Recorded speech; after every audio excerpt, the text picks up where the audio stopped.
Equation of motion भी क्या करना पड़ेगा, यूज करना पड़ेगा, सिंस कांस्टेंट एक्सेलरेशन से क्या कर रहा है, हमने लिखा है सिंस एक्सेलरेशन कांस्टेंट है, इक्वेशन ऑफ मोशन भी क्या कर सकते हैं, यूज। मुझे देखना है एवरेज वेलोसिटी या इसमें, सिंस ये पार्टिकल पलटी नहीं मार रहा, वेलोसिटी या डिस्प्लेस क्या बोलते हैं, स्पीड देखते दोनों सेम रहेगा। Average velocity is equal to क्या लिखेंगे हम, total displacement divide by total time. फिलहाल हमें इन दोनों का ही कुछ भी पता नहीं है, सिर्फ दो ही चीज दिया है, v1 और v2, आंसर भी हमें इसी के टर्म में लिखना पड़ेगा। तो हमने मान लिया, लेट्स से टोटल डिस्प्लेसमेंट है s और टोटल टाइम लगा कितना t, टोटल डिस्प्लेसमेंट कितना s और टोटल टाइम लगा t। अभी इक्वेशन ऑफ मोशन पढ़ा नहीं है, लेकिन थोड़ा सा सीखो इन चीजों को, जो हम क्या करने वाले, यूज करने वाले हैं। a से b तक का जब तुम क्या करोगे, मोशन कैलकुलेट करो, जब a से b तक की क्या करोगे, चीजें देखोगे, तो ये इनिशियल कहलाएगा और ये फाइनल कहलाएगा। समझो, ये इनिशियल कहलाएगा और ये क्या कहलाएगा, फाइनल कहलाएगा। तो ये एक तरीके से इनिशियल वेलोसिटी है इस बिटवीन एंड, और ये एक तरीके से क्या है, फाइनल वेलोसिटी है। डिस्प्लेसमेंट को हम सेकंड इक्वेशन से लिख सकते हैं, क्योंकि टाइम और डिस्प्लेसमेंट चाहिए, सेकंड इक्वेशन से लिख सकते हैं। और सेकंड इक्वेशन से लिखेंगे क्या, v1t plus half A T square, right, v1 की plus half A T square. तो डिस्प्लेसमेंट आ गया, इसको मैं यहां पुट कर दूंगा। तो एवरेज अगर हम निकालें तो टोटल डिस्प्लेसमेंट हम ऐसे लिख सकते हैं, क्योंकि एस तो पता नहीं है, उसको v1 के टर्म में लाना पड़ेगा, लिख दिया मैंने, v1t plus half A T square, और टोटल टाइम लगा था कितना, t। तो ये आ जाएगा v1 plus A T divide by 2। ये वाला t कैंसिल हो जाएगा, v1 बचेगा, ये t स्क्वायर कैंसिल करेगा, ए टी बाई 2 आ गया। दिक्कत क्या है, प्रॉब्लम ये है कि एक्सेलरेशन थोड़ी ना बोला है, जरूर बोला है कि एक्सेलरेशन कांस्टेंट है, पर उसकी वैल्यू तो गिवन नहीं है, और ना ही टाइम की वैल्यू गिवन है। दो ही चीज दिया है, v1 और v2। तो मैं एक और क्या कर रहा यूज कर रहा हूं, मैंने बोला ये इनिशियल है, ये फाइनल है, तो हम लिख सकते हैं final velocity is equal to initial velocity plus at, first equation से। तो यहां से at की जो वैल्यू हो जाएगी वो हो जाएगा v2 माइनस v1, और इसी को हमें क्या कर देना है, यहां पे पुट कर देना, इसी को तो रिप्लेस करना है। जरूर हम अभी सॉल्व कर रहे हैं, पर हमें तो एंड रिजल्ट क्या सकता है। तो हमारा एवरेज आ जाएगा, v1 तो एज इट इज रहेगा, at की जगह पे हम रखेंगे v2 minus v1 divide by 2। Solve करेंगे, 2v1 plus v2 minus v1, तो 2v1 minus v1, v1 plus v2, और डिनोमिनेटर में 2। सिंपल। सोचो कितना सिंपल था, उसी को याद रखो। कांस्टेंट एक्सेलरेशन से कांस्टेंट रिटार्डेशन से क्या करे, मूव करे, एक पॉइंट को क्रॉस करे v1 से, दूसरे पॉइंट को क्रॉस करे v2 से, आंसर देंगे v1 प्लस v2 डिवाइड। करो, नोट करो।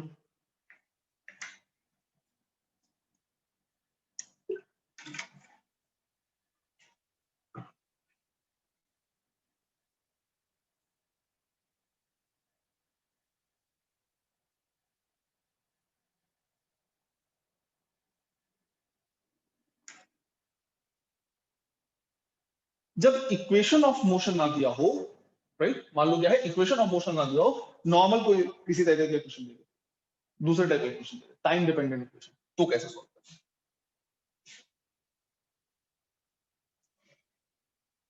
वो पढ़ नहीं पाया बेटा, क्या चैट लिखा होगा।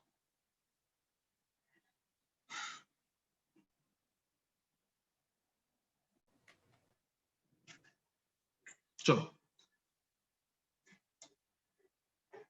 देखते, इक्वेशन बेटा अब बोला है, लेट, राइट, डिस्प्लेसमेंट का इक्वेशन दिया, s is equal to 2t square plus 5t, है ना? तो यहां पे क्या कर दिया है, डिस्प्लेसमेंट दे दिया as a function of time.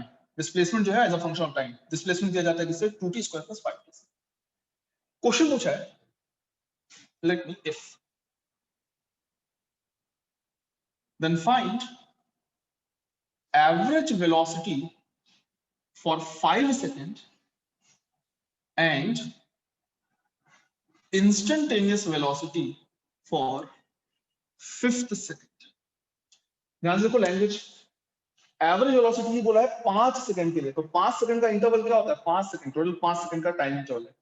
जबकि इंस्टेंटेनियस वेलोसिटी 5-5 सेकंड के लिए नहीं पूछ सकता, तो इसलिए क्वेश्चन में क्या लिखा है? एवरेज इंस्टेंटेनियस वेलोसिटी किसमें? 5th सेकंड में, 5वें सेकंड में।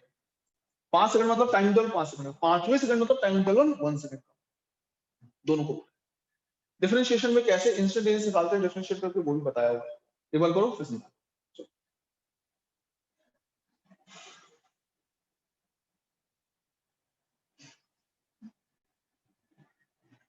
एवरेज और इंस्टेंटेनियस 20, एवरेज आएगा 50, है ना? इंस्टेंटेनियस आएगा, इंस्टेंटेनियस निकाल लेंगे डिफरेंशिएट करके, सिंपल से। देखो समझो, पहले मैं सॉल्व कर रहा हूं एवरेज वेलोसिटी। एवरेज वेलोसिटी का तो एक ही बेसिक फॉर्मूला है, total displacement divide by total time. Total displacement देखिए, हम देखेंगे 5 सेकंड में कितना, जबकि डिस्प्लेसमेंट टाइम का ही फंक्शन है, टाइम के साथ चेंज हो रहा है। तो मैंने यहां पे बोला कि जब मैं 0 सेकंड रखूंगा, जब मैं टाइम की वैल्यू क्या रखूंगा, 0 रखूंगा, तो ये आया 0, 0 सेकंड पे 0 पे था। फिर मुझे देखना है 5 सेकंड में कहां पहुंच गया, तो मैं यहां पे 5 रखूंगा। 5 रखूंगा तो ये हो जाएगा 2, 5 का स्क्वायर प्लस 5 into 5, 25 और 50, 75 मीटर। लेट्स से मीटर में बोल देगा, है ना, इन मीटर बोल दिया मैं। तो मुझे पहले 0 पे था, बाद में 75 पे पहुंचा, तो डिस्प्लेसमेंट हो गया 75 मीटर। जबकि टाइम लगा, खुद ही बोला है 5 सेकंड। तो एवरेज आ जाएगा 75/5, मतलब 15 मीटर पर सेकंड। फिर इंस्टेंटेनियस, अब इंस्टेंटेनियस निकालना है 5वें सेकंड में, तो ध्यान रखना है भूल के भी यहाँ पे 5 सेकंड नहीं रखना है।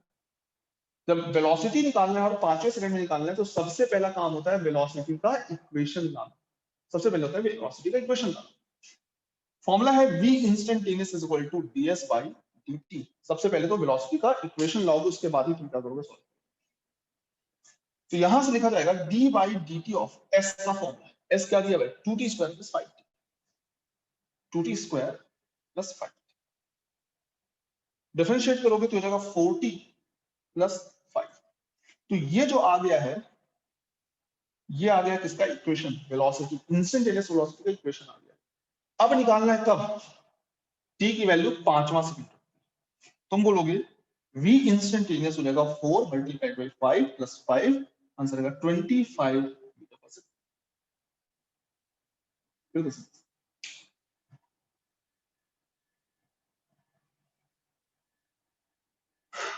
बोलो आया समझ में? अगर इक्वेशन दे दे। Yes sir. Yes sir. एक सिमिलर क्वेश्चन दो, कर लोगे? Yes sir.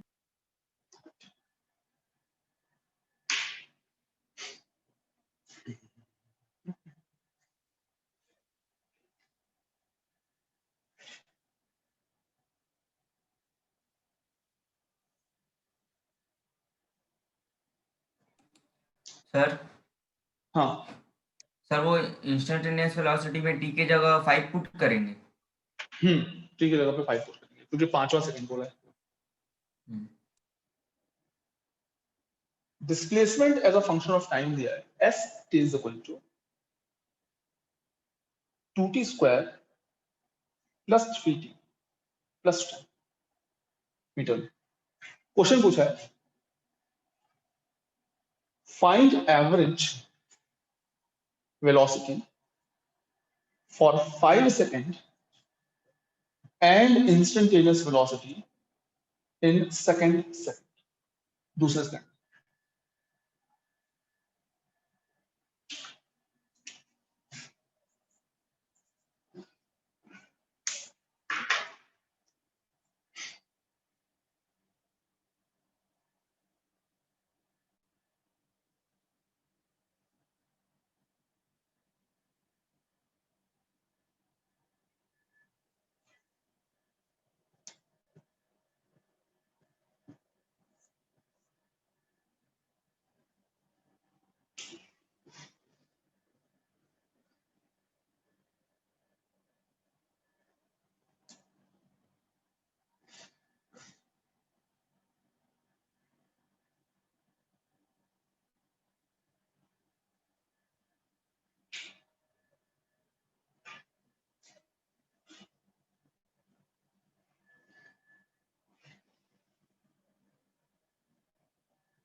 Sir average velocity 15 metre पर सेकेंड और इंस्टेंटेनियस वेलोसिटी 11 मीटर पर सेकेंड। इंस्टेंटेनियस तो मुझे वैसे चाहिए भी नहीं, इंस्टेंटेनियस तो फालतू। और बोर्ड में देखो जरा क्या लिखा हुआ। हाँ हाँ हाँ। अदिति गलत है, अदिति गलत आंसर। ये जितने लोग इस average velocity 65 meter 65 but average velocity 13। 13 very good. कौन है ये? सर जतिन। वेरी गुड बेटा, वेरी गुड। एक ही था जिसने लास्ट क्वेश्चन ध्यान दिया। तुम्हें सीरियसली लगता है कि मैं as it is question value बदल के कराऊंगा तुम्हें बस? हैं? तुम्हें सीरियसली लगता है कि मैं एक ही टाइप के क्वेश्चन 10-10 कराऊंगा फालतू टाइम वेस्ट की? और ध्यान से देखो, क्वेश्चन में इंपॉर्टेंट मार्क भी कराया मैंने, तो कुछ तो ध्यान देना होगा।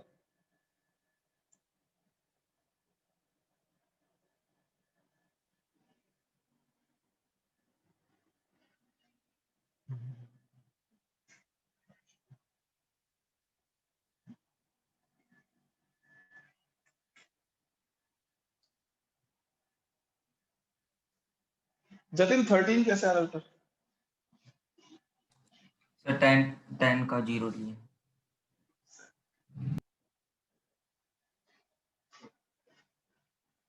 जिनका आंसर 15 आ रहा है, जिनका आंसर 15 आ रहा है, राइट, 13 मीटर पर सेकंड आंसर आएगा 13 मीटर पर सेकंड। जिनका आंसर 15 आ रहा है तुम्हारे इग्नोरेंस की वजह से आ रहा है बेटा, तुम्हारी इग्नोरेंस की वजह से। पता है क्यों? जब मैंने ये लिखा ना, पहले निकाल लेते हैं डिस्प्लेसमेंट जीरो पे, तो तुमने इस पे ध्यान नहीं दिया। इससे जस्ट पहले में लिखा डिस्प्लेसमेंट निकाला जीरो पे, क्वेश्चन नंबर 1 फिर डिस्प्लेसमेंट निकाला 5 पे, क्वेश्चन नंबर 2।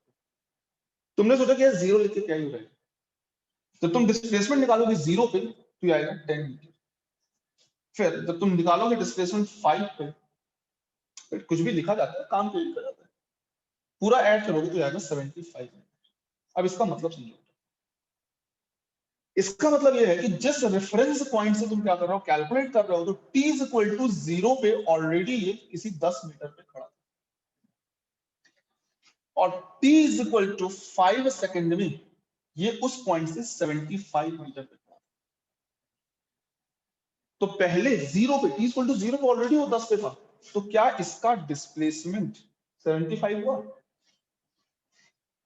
या फिर 65 हुआ?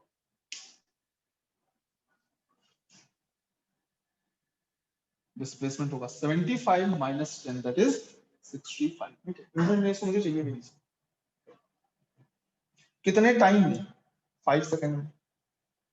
तो v एवरेज आएगा 65 by 5 दैट इज 13 मीटर पर सेकंड। अब ध्यान दो, देखो ध्यान दो, अगर इसी इक्वेशन में यहां पे 10 प्लस 10 की जगह माइनस 10 होता, इसी इक्वेशन में प्लस 10 की जगह माइनस 10 होता, तो डिस्प्लेसमेंट कितना हो जाता? 85।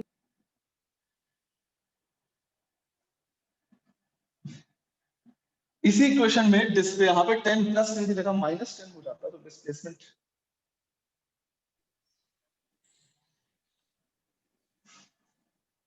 85 नहीं होगा बेटा,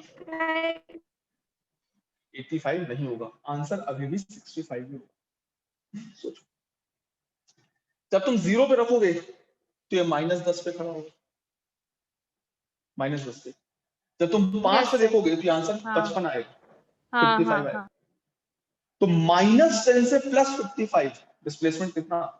65 का। ध्यान रखना इस चीज को। फाइनल माइनस इनिशियल करनी पड़ता है डिस्प्लेसमेंट निकालने के लिए। ये एक तरीके का पोजीशन वेक्टर हो गया। अब वेक्टर उठा के देखना, वर्क एनर्जी पावर में position vector, position vector final minus initial, displacement निकालते हैं final position vector minus initial position vector. हर छोटी छोटी चीजें रिलेटेड, राइट। इंस्टेंटेनियस तो निकाल ही सकते हो यार, इंस्टेंटेनियस में कोई फर्क नहीं पड़ता, क्यों? कांस्टेंट हट जाएगा। इंस्टेंटेनियस में कोई फर्क नहीं पड़ता, कांस्टेंट हट जाएगा। तो v इंस्टेंटेनियस हो जाएगा d by dt of 2t square plus 3t plus 10। Equation आ जाएगा 40 प्लस 3, 40 प्लस 3 कब निकालना है? दूसरे सेकंड में निकालना है। 4 into 2 प्लस 3 11 मीटर पर सेकंड, है ना? ये तो मुझे चाहिए, ध्यान देना। गलती हम ऐसी छोटी छोटी चीजों में जहां पे अगर कांस्टेंट दिख जाए थोड़ा सा ध्यान रखना, कैलकुलेशन मिस्टेक नहीं होना चाहिए बेटा। अब कैलकुलेशन मिस्टेक आया समझ में? Yes, एक फॉर्मूला है और 6 से 7 वैरायटीज के क्वेश्चन इस पे बन सकते हैं।